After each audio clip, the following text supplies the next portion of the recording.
আসসালামু আলাইকুম দর্শক, নুরস মমের আরও একটি নতুন পর্বে আপনাদেরকে স্বাগতম।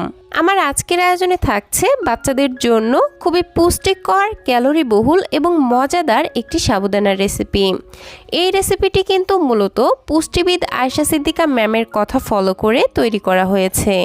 ম্যামের কথা হচ্ছে, যে সকল বাচ্চারা খাবার খেতে চায় না তারাও যদি এই সাবুদানাটি অল্প পরিমাণেও খায়, অধিক পরিমাণে পুষ্টি পেয়ে যাবে এবং বাচ্চাদের দ্রুত ওজন বাড়াতে সহায়তা করবে। পুষ্টিকর এই খাবারটি তৈরি করে 8 মাস থেকে 5 বছর বয়সী বাচ্চাদেরকে সকাল, দুপুর অথবা রাতের প্রধান খাবার হিসেবে দিতে পারবেন। তাহলে এখানে আর কথা না বাড়িয়ে সরাসরি চলে যাচ্ছি মূল রেসিপিতে। তো এই রেসিপিটি তৈরি করার জন্য আমাদের প্রথমেই লাগবে বাচ্চার চাহিদা অনুযায়ী সাবুদানা। আমি এখানে 2 টেবিল চামচ পরিমাণ সাবুদানা খুব ভালোভাবে ধুয়ে দেন পানি দিয়ে আধা ঘন্টার জন্য ভিজিয়ে রেখেছিলাম। আর ভিজিয়ে রাখার ফলে দেখতে পাচ্ছেন সাবুদানাগুলো বেশ অনেকটা ফুলে উঠেছে, এজন্য এগুলো সেদ্ধ হতেও অনেক কম সময় লাগবে। তো যাই হোক, এটাকে একটা সাইডে রেখে দিয়ে অন্য আরেকটি প্লেটে নিয়ে নিচ্ছি অর্ধেকটা পরিমাণ গাজর আর অর্ধেকটা পরিমাণ আপেল। গাজর এবং আপেলের ওপরের স্কিন খুব ভালোভাবে ছিলে ফেলে দিয়ে খুব ভালোভাবে ধুয়ে নিয়েছি। দেন এরকম একটি গ্রেটারের সাহায্যে গাজর এবং আপেলটাকে ভালো মতো গ্রেট করে নিচ্ছি। তো আমি এখানে অর্ধেকটা পরিমাণ গাজর গ্রেট করে নিলাম, এখন আপেল 2 টুকরাও গ্রেট করে নিচ্ছি। আপনারা আপনাদের বাচ্চাদের চাহিদা বুঝে এখানে আপেল এবং গাজরের পরিমাণ কমিয়ে বাড়িয়ে নিতে পারবেন। তো যাই হোক, গ্রেট করা হয়ে গেলে এগুলোকে নিয়ে সরাসরি চলে যাচ্ছি চুলাতে। চুলায় একটি পরিষ্কার প্যান বসিয়ে এর মধ্যে দিচ্ছি 1 চা চামচ পরিমাণ বাটার। আপনারা চাইলে এখানে ঘিও দিতে পারবেন, তবে অবশ্যই এই দুইটার মধ্যে যে কোনো একটা দেওয়ার চেষ্টা করবেন, কারণ ঘি বা বাটার দেওয়ার ফলে খাবারটি থেকে যেমন খুব সুন্দর একটি ফ্লেভার বের হবে, তেমনি এই ঘি এবং বাটার বাচ্চাদের দ্রুত ওজন ও স্মৃতিশক্তি বাড়াতেও সহায়তা করে। তো যাই হোক, বাটার গলে আসলে আমি এর মধ্যে গ্রেট করে রাখা আপেল এবং গাজর দিয়ে দিলাম। এখন চুলার আঁচ একদম লোতে রেখে এগুলোকে বেশ কিছুক্ষণ ভেজে নিচ্ছি। মোটামুটি 1 থেকে 2 মিনিটের মতো ভেজে নিব, যাতে আপেল এবং গাজরটা একটু নরম হয়ে আসে আর খুবই সুন্দর একটি স্মেল বের হয়। তো বেশ কিছুক্ষণ ভেজে নেওয়ার পর যখন আপেল এবং গাজর এইরকম নরম হয়ে আসবে, এই পর্যায়ে আমি দিয়ে দিচ্ছি 1 কাপ পরিমাণ লিকুইড গরুর দুধ। যারা 8 মাস থেকে এই খাবারটি বাচ্চাদেরকে খাওয়াতে চাচ্ছেন তারা এখানে গরুর দুধের পরিবর্তে নর্মাল পানি ব্যবহার করবেন। এবার একটু নেড়েচেড়ে সবকিছু খুব ভালোভাবে মিশিয়ে নিচ্ছি। তারপর এর মধ্যে দিয়ে দিচ্ছি সামান্য একটু লবণ এবং 1 চা চামচ পরিমাণ দুলাল চন্দ্রের তালমিশ্রি। 1 বছরের কম বয়সী বাচ্চাদের জন্য এখানে লবণ এবং তাল মিষ্টি কোনোটাই দেওয়া যাবে না। সেক্ষেত্রে খাবারটিকে মিষ্টি করার জন্য 2টা খেজুর হাত দিয়ে ম্যাশ করে এর মধ্যে দিতে পারেন, এতে করে ন্যাচারালি খাবারটা মিষ্টি হয়ে যাবে। তো যাই হোক, আমি আরও দিয়ে দিচ্ছি মুখ ফাটানো একটি এলাচ।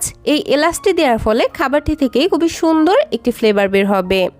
আবারও নেড়েচেড়ে প্রতিটি উপাদান মিশিয়ে নিচ্ছি আর দুধটাকে একটু জাল দিয়ে নিচ্ছি। দুধের মধ্যে যখন একটা বলক চলে আসবে, এই পর্যায়ে আগে থেকে ভিজিয়ে রাখা সাবুদানাগুলো দিয়ে দিলাম।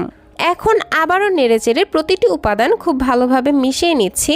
দেন একটু ঘন ঘন নেড়েচেড়ে খাবারটিকে রান্না করে নিতে হবে। দর্শক, একটি শিশুর খাবার চাহিদা কিন্তু খুবই অল্প পরিমাণে থাকে। তারা বড়দের মতো বাটি ভরে খাবার খেতে পারে না, কিন্তু একটি শিশুর পুষ্টির চাহিদা একজন অ্যাডাল্টের পুষ্টির চাহিদার থেকে অনেকটা বেশি থাকে, কারণ তাদের বাড়ন্ত বয়স। তাই পুষ্টিবিদেরা বাচ্চাদের খাবার সব সময় এমনভাবে তৈরি করতে বলে থাকেন যেন বাচ্চা একটি খাবার থেকেই অনেকটি খাবারের পুষ্টি উপাদান একসঙ্গে পেয়ে যায়। যেমন এই খাবারটি, এই একটি খাবার থেকেই বাচ্চারা কিন্তু অনেকগুলো খাবারের পুষ্টি গুণাগুণ একসঙ্গেই পাবে, যে কারণে বাচ্চারা খাবারটি অল্প পরিমাণে খেলেও অধিক পরিমাণে পুষ্টি পাবে এবং বাচ্চাদের দ্রুত ওজন বাড়াতেও সহায়তা করবে। যেমন এই একটি খাবার থেকে আপনার বাচ্চা সাবুদানা থেকে কার্বোহাইড্রেট, ঘি থেকে ফ্যাট, এছাড়াও গরুর দুধের পুষ্টি এবং গাজর এবং আপেল থেকে অন্যান্য ভিটামিন মিনারেলস একসঙ্গেই পেয়ে যাচ্ছে। এছাড়াও আমি এই খাবারটিতে আরও কিছু পুষ্টিকর উপকরণ অ্যাড করব, যা একটি শিশুর জন্য একটি আদর্শ খাবার এবং সুপারফুড হতে পারে।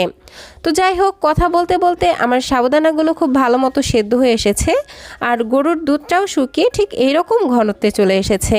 এই পর্যায়ে এই খাবারটিকে আমি আরও বেশি পুষ্টিকর এবং ক্যালোরিবহুল করার জন্য অ্যাড করব মিক্সড বাদামের গুঁড়া।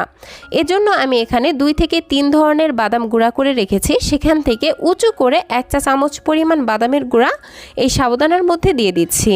দেন খুব ভালোভাবে মিশিয়ে নিলেই কিন্তু খাবারটি বাচ্চাকে খাওয়ানোর জন্য একদমই রেডি। আমি খাবারটিকে ঠিক এইরকম একটু পাতলা অবস্থায় রাখছি, কারণ এটা ঠান্ডা হবার পর আরও কিছুটা ঘন হয়ে যাবে।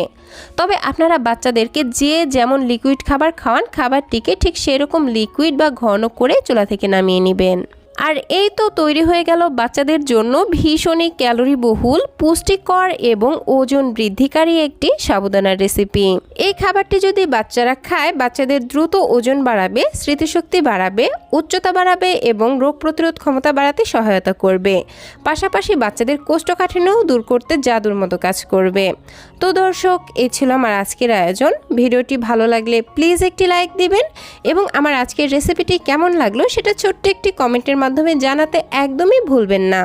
বাচ্চাদের জন্য এরকম আরও নিত্য নতুন সহজ এবং পুষ্টিকর খাবারের রেসিপি পেতে প্লিজ আমার চ্যানেলটিকে সাবস্ক্রাইব করে পাশের ঘন্টাটি বাজিয়ে অলে সেট করে রাখবেন পরবর্তী ভিডিওর নোটিফিকেশন সবার আগে পাওয়ার জন্য।